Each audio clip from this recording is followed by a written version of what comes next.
Hello everyone, welcome to my channel. अगर आप इस चैनल पर पहली बार आए हैं तो मैं आपको बता देती हूँ कि वी आर डिस्कसिंग भारतीय साक्ष्य अधिनियम और हम अभी तक सेक्शन 33 तक कंप्लीट कर चुके हैं। आप हमारी प्लेलिस्ट जाकर चेक कर सकते हैं। और हम ये सीरीज डायरेक्टली बैरेक्ट से कर रहे हैं, तो आप अपने सामने एक बैरेक्ट और एक पेन लेकर बैठ जाइए ताकि मैं जहाँ जहाँ जो समझा रही हूँ आप उसके अकॉर्डिंग पढ़ सकें। सेक्शन 34 में आज हम बात करेंगे judgment of court when relevant. Court की जजमेंट कब रेलेवेंट हो जाती है, तो इसकी हेडिंग ही आप देख सकते हैं कि previous judgments relevant to bar a second suit और ट्रायल। कोई भी प्रीवियस जजमेंट है वो रेलेवेंट रहेगा सेकंड सूट या ट्रायल को बार करने के लिए। सूट या ट्रायल का क्या मतलब हो गया? सूट का मतलब हो गया किसी भी सिविल सूट को बार कर रहा है, या ट्रायल मतलब क्रिमिनल प्रोसीडिंग्स को। तो एग्जिस्टेंस ऑफ एनी जजमेंट, किसी भी जजमेंट की एग्जिस्टेंस, ऑर्डर की एग्जिस्टेंस या डिग्री की एग्जिस्टेंस जो लॉ प्रिवेंट कर रहा है किसी कोर्ट को फ्रॉम टेकिंग कॉग्निजेंस। जिस जजमेंट, डिग्री या ऑर्डर की वजह से कोई भी कोर्ट को बार कर दिया जा रहा है from taking cognizance of a suit, suit की कॉग्निजेंस लेने से या फिर ट्रायल हेल्ड करने से, ये एक रेलेवेंट फैक्ट हो जाएगा। तो ये जो जजमेंट, ऑर्डर या डिग्री है ये एक रेलेवेंट फैक्ट हो जाएगा व्हेन द क्वेश्चन इज, जब ये क्वेश्चन उठ रहा है कि क्या उस कोर्ट के पास ये पावर है या क्या उस कोर्ट को किसी भी सूट या ट्रायल की कॉग्निजेंस लेनी चाहिए। तो उन मामलों में प्रीवियस जजमेंट रेलेवेंट हो जाएगा। ये सिमिलर टू रेस जुडिकाटा आप कह सकते हैं। रेस जुडिकाटा हम लोग सिविल प्रोसीजर कोड में पढ़ते हैं। रेस जुडिकाटा का मतलब होता है कि अगर किसी भी इशू की पहले से कोई जजमेंट आ चुकी है तो आप फर्दर उस पर कोई सूट नहीं चला सकते हैं, वो बार कर देता है फर्दर सूट को।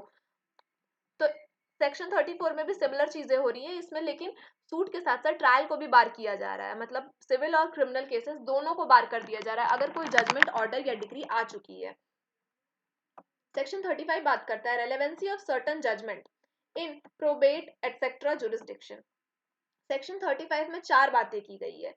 कोई भी मामला अगर प्रोबेट का है, मैट्रिमोनियल का है, एडमाइल्टी का है या इंसॉल्वेंसी का है, इन चारों की जुरिस्डिक्शन के पे बात अगर हो रही है, तो जो फाइनल जजमेंट, ऑर्डर या डिग्री आ चुकी है किसी कंपिटेंट कोर्ट के द्वारा, याद रखिएगा कंपिटेंट कोर्ट की जुरिस्डिक्शन, कंपिटेंट कोर्ट की जजमेंट, ऑर्डर या डिग्री की हम बात कर रहे हैं, या फिर किसी ट्राइब्यूनल की, मतलब वो कोर्ट नहीं है, वो ट्राइब्यूनल भी हो सकता है। अगर वो एक्सरसाइज कर रहा है इन चारों मामले को, प्रोबेट, मैट्रिमोनियल, एडमाल्टी और इंसॉल्वेंसी, इसको आप पम्मी वर्ड से भी याद कर सकते हैं। P for probate, then matrimonial, admiralty and insolvency, which confers upon, या तो वो कोई पावर दे रहा है या कोई पावर ले रहा है किसी भी पर्सन का, मतलब उसकी लीगल कैरेक्टर को या तो वो छीन ले रहा है या लीगल कैरेक्टर डिक्लेयर कर दे रहा है किसी पर्सन का। अगर ये चारों जजमेंट्स हैं, या फिर वो डिक्लेयर कर दे रहा है किसी पर्सन को to be entitle to any such character, ठीक है, या तो टेक अवे कर दे रहा है या इंटाइटल कर दे रहा है, और to be entitle to any specific thing, या कोई स्पेसिफिक थिंग का इंटाइटलमेंट उसको दे दे रहा है, not as against any specific person but absolutely. और वो जो इंटाइटलमेंट हो रही है वो स्पेसिफिक पर्सन के अगेंस्ट नहीं हो रही है, वो एब्सोल्युटली हो जा रही है, मतलब अगेंस्ट द होल वर्ल्ड हो जा रही है। इज रेलेवेंट फैक्ट, वो एक रेलेवेंट फैक्ट बन जाएगा व्हेन द एग्जिस्टेंस ऑफ, जहां पर उस सच लीगल कैरेक्टर की एग्जिस्टेंस की बात उठेगी या उस टाइटल की एग्जिस्टेंस की बात उठेगी, तो जो भी यहाँ फाइनल जजमेंट, ऑर्डर या डिग्री आ चुकी है वो सारी चीजें रेलेवेंट हो जाती है। और वो जो जजमेंट, ऑर्डर या डिग्री है वो एक कंक्लूसिव प्रूफ हो जाएगा। कंक्लूसिव प्रूफ का मतलब होता है कि आप कोई भी फर्दर एविडेंस नहीं दे सकते। कंक्लूसिव प्रूफ की डेफिनेशन सेक्शन 2 में दी हुई है, आप हमारी प्रीवियस वीडियोस में जाके देख सकते हैं, मैंने कंक्लूसिव प्रूफ पर अच्छे से डेफिनेशन दी है। कंक्लूसिव प्रूफ हो जाएगी सेक्शन 35। ओके, सेक्शन 35 की जो जजमेंट्स आ रही है। और कोई भी लीगल कैरेक्टर जो कन्फर हो चुका है accrued at the time when such judgment, order or decree came into operation, जब वो जजमेंट, ऑर्डर या डिग्री आई उसमें किसी भी लीगल कैरेक्टर की, किसी भी लीगल कैरेक्टर को हम डिक्लेयर कर चुके हैं या कन्फर कर चुके हैं। कन्फर ही मतलब या तो टेक अवे किए हैं, अब सेकंड में बोला है डिक्लेयर कर चुके हैं। लीगल कैरेक्टर अगर किसी पर्सन की डिक्लेयर कर रहे हैं तो वो भी एक कंक्लूसिव प्रूफ हो जाएगी। और थर्ड में बोल रहा है legal character which it takes away, legal character वो टेक अवे कर दे रहा है किसी भी पर्सन की लीगल कैरेक्टर, अगर वो छीन ले रहा है वो जजमेंट, वो भी एक रेलेवेंट फैक्ट हो जाएगा। Anything to which it declares any person to be so entitled was the property of that person at the time from which such judgment, order or decree declares that it has been or should be his property। ये property से related भी कह रहा है कि अगर किसी property अगर कुछ हम किसी किसी को कोई प्रॉपर्टी डिक्लेयर कर दिए कि हाँ ये तुम्हारी प्रॉपर्टी है, या उससे हमने टेक अवे कर लिया कि नहीं this is not your property, तो प्रॉपर्टी से रिलेटेड भी अगर कोई भी जजमेंट, ऑर्डर या फिर डिक्री आ रही है तो वो सारे रेलेवेंट फैक्ट बन जाते हैं as per section 35। I hope आपको सेक्शन 35 समझ में आ गया। सेक्शन 34 में हमने रेस जुडिकाटा की बात की, सेक्शन 35 में हमने प्रोबेट, मैट्रिमोनियल, एडमल्टी या इंसॉल्वेंसी जुरिस्डिक्शन की बात की। अब आते हैं हम लोग सेक्शन 36 पर। Section 36 speaks about the relevancy and effect of judgments, order or decree other than those mentioned in section 35। Section 35 में हमने जो भी बात कही है, जिस भी जजमेंट्स की बात कही है, उसके अलावा जो भी जजमेंट, ऑर्डर या डिक्री होंगे वो 36 में रेलेवेंट हो जाएंगे। सी, judgements, order or decree other than those mentioned in section 35। Section 35 में दो बातें हो रही थी, या तो वो लीगल कैरेक्टर किसी पर्सन का डिक्लेयर कर रहा था या किसी टाइटल के बारे में वो बात कह रहा था। तो इन दो चीजों के अलावा अगर कोई भी जजमेंट है या ऑर्डर या डिक्री है which relates to the matter of public nature, public nature से रिलेटेड है, तो वो रेलेवेंट हो जाएगा टू द इंक्वायरी, इंक्वायरी के लिए वो रेलेवेंट हो जाएगा। लेकिन such judgment, order or decree are not conclusive proof of that which they state। Section 35 में हमने कहा कि वो एक कंक्लूसिव प्रूफ हो जा रहा है, बट सेक्शन 36 में हम ये बात कह रहे हैं कि वो जो जजमेंट, ऑर्डर या डिक्री है वो पब्लिक नेचर के लिए रेलेवेंट तो है, वो पब्लिक नेचर से रिलेट करता हुआ किसी मैटर का जजमेंट होना चाहिए, लेकिन वो कंक्लूसिव प्रूफ नहीं होगा of that which they state. अब इलस्ट्रेशन देखते हैं इसकी। इलस्ट्रेशन ये बात कह रहा है कि ए ने बी को सू कर दिया for trespass on his land, ठीक है। B alleges the existence of public right। B ने ये एलेज किया कि वहां पे तो एक public right of way exist करता है over the land which A denies, जिसे ए मना कर रहा है कि नहीं नहीं ऐसी कोई बात नहीं है, यहाँ कोई पब्लिक राइट नहीं है, पब्लिक राइट ऑफ वे नहीं है। तो existence of a decree in favour of the defendant, तो एग्जिस्टेंस ऑफ डिक्री, डिक्री जो एग्जिस्ट कर रहा है in favour of defendant, defendant यहाँ पे कौन हो गया, डिफेंडेंट यहाँ पे बी हो गया है क्योंकि ए ने सू करा है। In a suit by A against C, in a suit by A against C, A ने सी को भी सू करा था for the trespass on the same land in which C alleged the existence of the same right of way. उसने एक बार सी को भी sue करा था, सी ने भी यही बात कही थी कि हाँ ये तो पब्लिक राइट ऑफ वे है, तो उस समय जो जजमेंट आई थी वो एक रेलेवेंट फैक्ट हो जाएगी, लेकिन ये कंक्लूसिव प्रूफ नहीं हो जाएगा कि हाँ राइट टू वे एग्जिस्ट करता है। अब ए और सी के बीच जो केस चल रही थी उसमें कोर्ट ने ये बात कह दी कि हाँ सी के पास ये राइट है कि हाँ वहां से वो पास हो सकता है because it is a right of way, but this judgment is not a conclusive proof, क्योंकि वहां पे सेक्शन 36 अप्लाई हो जा रहा है, एंड एज पर सेक्शन 36 अगर कोई पब्लिक नेचर का वो मैटर था और अगर उसमें कोई जजमेंट आ चुकी है लेकिन वो कंक्लूसिव प्रूफ नहीं हो जाएगा।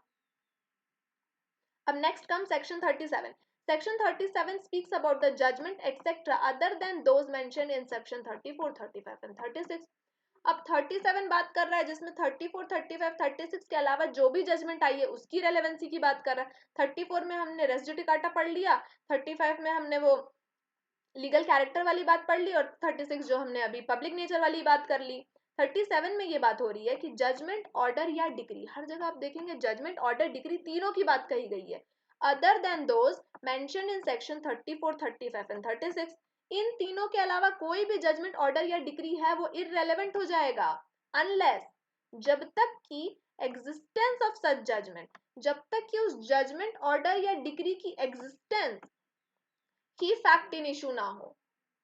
अब किसी भी केस में अगर ये बात उठ रही है कि 37, 36 में जो हमने पब्लिक नेचर वाला केस देखा, पब्लिक नेचर में उसमें कोई जजमेंट आई थी जो ए और सी के बीच जो सूट हुई थी, इलस्ट्रेशन में आपने देखा तो उसमें एक जजमेंट आई थी, वो जजमेंट की अगर एग्जिस्टेंस ही वहां पे अगर इशू में ना हो तब तक हम लोग उसको रेलेवेंट नहीं मान सकते हैं एज पर सेक्शन 37। लेकिन अगर उसकी रेलेवेंसी, उसकी एग्जिस्टेंस ऑफ सच जजमेंट ही फैक्ट इन इशू है, तब सेक्शन 37 पिक्चर में आ जाएगा और is relevant under some provision of this अधिनियम। या तो उसकी एग्जिस्टेंस को ही हम सवाल उठा रहे हैं, या तो अगर वो जजमेंट किसी और जगह पे रेलेवेंट है तो इस्तेमाल किया जा सकता है, अदरवाइज नहीं किया जा सकता है। इलस्ट्रेशन देख लेते हैं। Illustration A, A and B separately sue C ए और बी ने अलग अलग सी पर ये आरोप लगाए हैं कि उसने लिबल किया है। लिबल का मतलब होता है written form of defamation which reflects upon each of them. ठीक है, C in each case says that, C ने दोनों मामलों में ये बात कही कि the matter alleged to be libellous is true. आप जिस बात को लिबल कह रहे हैं, रिटन डिफेमेशन कह रहे हैं, वो बात तो सच है। And the circumstances are such that it is probably true in each case. और सर्कमस्टांस भी इस तरह के बन रहे हैं कि हाँ ये हो सकता है कि ये बात सच हो। और इन नाइदर, या दो सर्कमस्टांस बन सकते हैं, या तो वो दोनों मामलों में सही हो या दोनों मामलों में गलत हो। तो A obtains a decree against C. A ने सी के अगेंस्ट डिग्री ऑब्टेन कर ली for the damages on ground that C failed to make out his justification. The fact is irrelevant as between B and C. A और B ने separately सी को सू किया label के लिए। सी ने ये बात कही कि ये एलेज टू बी, जो लेबल आप कह रहे हैं वो तो ट्रू है, और सर्कमस्टांस इस तरह से बन रहे हैं कि प्रोबेबली हो सकता है कि या तो ये दोनों मामलों में लेबल ट्रू हो या फिर ए और बी दोनों के मामले में ना हो। तो ए ने सी के खिलाफ एक डिग्री पारित करवा ली कि जो आप कह रहे थे कि जो हम कह रहे हैं कि वो लेबल है, तो हाँ वो लेबल निकला, और उस पर डैमेजेस क्लेम कर लिए उसने सी से, बिकॉज सी ये फेल कर जा रहा है जस्टिफिकेशन देने में। तो ये जो फैक्ट है, ये जो जजमेंट आया, ये इररिलेवेंट हो जाएगा as between B and C. Illustration B, A prosecutes B for stealing a cow from him. ठीक है, बी इज कन्विक्टेड, अब बी कन्विक्ट हो गया उस चीज के लिए। ए आफ्टरवर्ड्स सी को सू करा उसने उसी काउ के लिए which B had sold to him before his conviction. अब कन्विक्ट होने से पहले बी ने जो चोरी करी थी, काउ को जो स्टील करा था उसने उसने next person that is C को उसने सोल्ड कर दिया। तो as between A and C the judgment against B is irrelevant. तो ए और बी के बीच में जो भी जजमेंट आई थी वो जजमेंट इररेलेवेंट हो जाएगी यहाँ पे, क्योंकि यहाँ मुद्दा ही अलग है, यहाँ चोरी का मामला हो रहा है। A has obtained a decree for his possession of land against B. A has obtained a decree. A ने एक डिग्री ऑब्टेन करा for the possession of land, किसी लैंड की पोजेशन के लिए, अगेंस्ट बी, बी के खिलाफ। सी जो है बी का बेटा है, मर्डर्स ए इन कंसिक्वेंस। अब ए ने लैंड तो ले लिया बी से, तो सी को गुस्सा आया। सी जो था बी का बेटा, उसे गुस्सा आया और उसने मर्डर कर दिया ए का। तो existence of judgment is relevant, तो ये रेलेवेंट हो जाएगा क्योंकि ये motive for the crime show कर रहा है। Motive of the crime as per section 37 तो रेलेवेंट नहीं होगा, लेकिन 37 में याद करिए हमने एक और बात कही है यहाँ पे, या फिर वो रेलेवेंट हो जा रहा है under some other provision of this act, किसी अदर प्रोविजन ऑफ दिस अधिनियम में अगर रेलेवेंट हो जा रहा तो यहाँ रेलेवेंट हो जाएगा। अदर प्रोविजन हम जाके देख सकते हैं। ये जो मोटिव फॉर द क्राइम है, मोटिव हम कहाँ प्रूव कर रहे थे, हम सेक्शन 6 में मोटिव प्रूव कर रहे थे। A is charge with the theft. ठीक है, ए पर चार्ज लगा थेफ्ट का, and with having been previously convict of theft, और उसने प्रीवियसली कन्विक्ट भी वो हो चुका है। The previous conviction is relevant as fact in issue, previous conviction एक रेलेवेंट फैक्ट हो गया। Illustration, A is tried for the murder of B. A पर ट्रायल चलाया जा रहा है बी की मर्डर का। The fact that B prosecuted A, B ने ए को प्रोसिक्यूट करा था for libel, and that A was convicted, और ए कन्विक्ट भी हो चुका था और सेंटेंस भी मिल गई थी उसे। तो ये एक रेलेवेंट फैक्ट हो जाएगा under section 6 as showing the motive for the fact in issue. ये सिमिलर टू हो गया आपका इलस्ट्रेशन सी के साथ। इलस्ट्रेशन सी और ई को आप एक साथ पढ़िएगा, दोनों में मोटिव शो कर रहा है। अगर किसी पर्सन की मोटिव शो कर रही है किसी जजमेंट के द्वारा कि हाँ ये जजमेंट आई थी इसीलिए मुझे गुस्सा आया मैंने मर्डर कर दिया, हाँ ये जजमेंट आई थी इसी वजह से मुझे गुस्सा आया मैंने उसके खिलाफ लिबल कर दिया, तो ये सारी चीजें एक रेलेवेंट फैक्ट हो जाती है as per the motive, that is as per section 6। अब लास्ट हम सेक्शन देख लेते हैं आज का, section 38। Any party to a suit or other proceeding may show that any judgment order or decree which is relevant under section 34 35 36। 34 में जो race judicata वाली बात थी, सेक्शन 35 में जो लीगल कैरेक्टर की बात थी, एंड सेक्शन 36 में पब्लिक नेचर की बात थी, and which has been proved by adverse party, जो एडवर्स पार्टी द्वारा प्रूव किया जा चुका है, was delivered by the court not competent to deliver it or was obtained by fraud or collusion।